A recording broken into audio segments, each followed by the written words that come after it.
Hey guys, welcome back, and I'm here to talk about tips and tricks for Kingsway, and hopefully by the end of this episode or this video, you'll be able to become a better player by knowing a couple of tips to make your runs better. Okay, so number one is to have potions on your offhand. So what I mean by that is to have your potions, your magic potions, your attack potions, your antidotes, all of them on the side of your screen to be able to use. So I'll put an image up now or somewhat of a video of what I'm talking about, but to have basically all of your potions laid out correctly or visibly so you can actually use them when you're battling a tough boss, a person, just someone over leveled than you, and you actually have to use your potions fast without wasting any time. So that's number one. Number two is to keep west to not encounter overpowered enemies. So I see this a lot with a lot of people playing the game when they first start playing the game. So they kind of like to just venture out all the way to the east, which is not bad, but keep in mind that you are lower leveled, so you cannot just go all the way to the east. If you do that, you're just going to keep encountering more overpowered enemies. So if you somewhat stay consistently over to the west, you won't encounter as many enemies that are overpowered as you. So keep that in mind whenever you're playing this game. So like staying in the same areas is great. Somewhat battling similar leveled enemies as you is always great, but also you also have to test yourself and test your skills, because you're not always going to be able to fight someone with equal strength and everything equal as to you. So you always have to battle a little bit ahead of yourself or a little bit over leveled than you, so you can still level up. So that's the second tip, which is to keep west and not always go to the east. So number three is to block regardless of your class. So what I mean is that typically I used to do this. I thought a mage wasn't usually going to need to block since I don't have a shield, but keep in mind that you're still going to be taking less damage if you do block instead of just letting the damage take you out. So I thought more so that I will just heal all my damage and that will make everything fine. But if you do that, you're going to be healing more, which is not so bad because you always have magicka depending on how much magic you actually have. But if you keep blocking, you won't have to heal as much, and it honestly makes it less stressful for you and to always barter you down with more potions and more stuff that you're not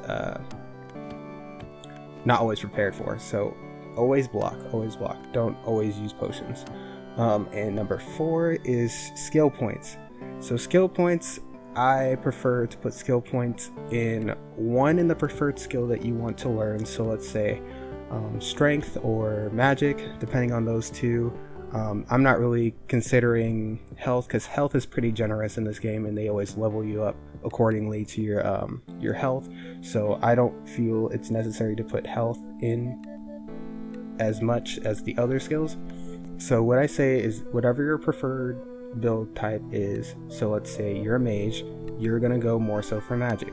So since you're putting 1 point in for magic, you're gonna put 2 points into agility, because I'm pretty sure a bunch of people want the battle to get over with quickly, and you want to eliminate the enemy so you can take on more enemies and you don't have to heal as much. So that's why I'm kind of considering that if you put 1 skill point in whatever preferred skill, strength or magic, and put 2 skill points into agility, then you'll be better off playing the game. You're going to be better off defeating higher level enemies. You're going to attack quicker than them, and it's just going to be a lot easier for you.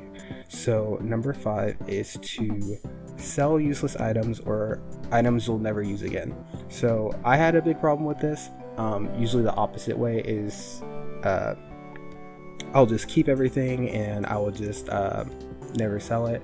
which that's a bad thing because you're just creating more storage, and that's more of an inventory issue, which you can go to a guild and leave off your quest items, like your bandit's tooth, your demon ward, your living roots, your skulls, your beast eyes. If you do that, you'll be better off having more storage, and you don't have to go to the guild as much.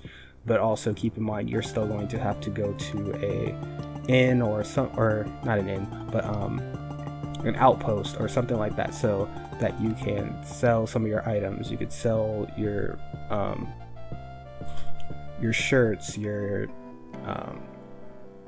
offhand, everything that you don't necessarily need right now, because you'll be better off buying more potions, more magic, more things that will be better suited for you in the future, rather than just keeping the item and never using it again. So sell your items, because that will help you out in the long run. Okay, and the last step of this part is to do all quests. So what I mean by that is to do all the quests that you can somewhat do, because some quests you're just not going to be able to do because of the environment you're in, the layout of which you spawn into the map. So keep that in mind. But I'm going to give you a little bit of pointers of where to find some of these people or groups or whatever you need to take out in order to get your quest filled out. So bandits you'll find more so in the grass, and they will be encountered in more so of destinations you're going. So you'll find a group of thieves, and then you'll take them out, and then you can fight them or like bribe them, but more so fight them, because you need to get their items in order to fill out the quest and level up. Okay, and then demon ward or demon wands, you can find those with cultists, demons, and imps.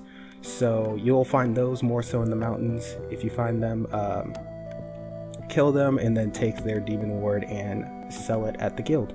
Not sell, but turn it in for reward and level up, and therefore increasing your level. Living roots, so you can find these with shrug lords and fungeloid. So fungeloids are found in forest, or like where there's a bunch of trees. So if you see that on your map, you can go over there and fight them. I find them to be the most easiest enemies to fight, since all you have to do is just avoid their attacks. And shrug lord, I think they're also found in forest, and I think fungeloids are actually found scattered throughout the grass too, but more so shrug lords are found in trees, foliage, and stuff like that. So if you find them, then you'll be able to take them out, and you can get living roots. So skulls, I'm pretty sure this is more self-explanatory. You can find them by killing skeletons and then turning those in for rewards. And beast eyes, you will be able to find them by the ascended and the sea serpents, giant sea serpents, stuff like that, mimics. There's various around. You can find them in water. Pretty sure you can find sea serpents in water. You could find ascended somewhere when you're traveling in the grass. In mimics, I think you can find those in dungeons, etc, etc. You can find them in multiple ways, so this is not just limited to just going to these areas. If you play the game more, then you'll find out that there's multiple areas that you can find out, but to actually record them is somewhat difficult because they're somewhat scattered, and your map is always different whenever you start a new game. So keep that in mind. And anyway guys, thank you for watching. Please leave a like, please leave a rate, please comment. Anything in the comments that you feel necessary to add, please add them. I'll update the description if anything changes along with the video, and I guess I'll see you guys later. Bye bye.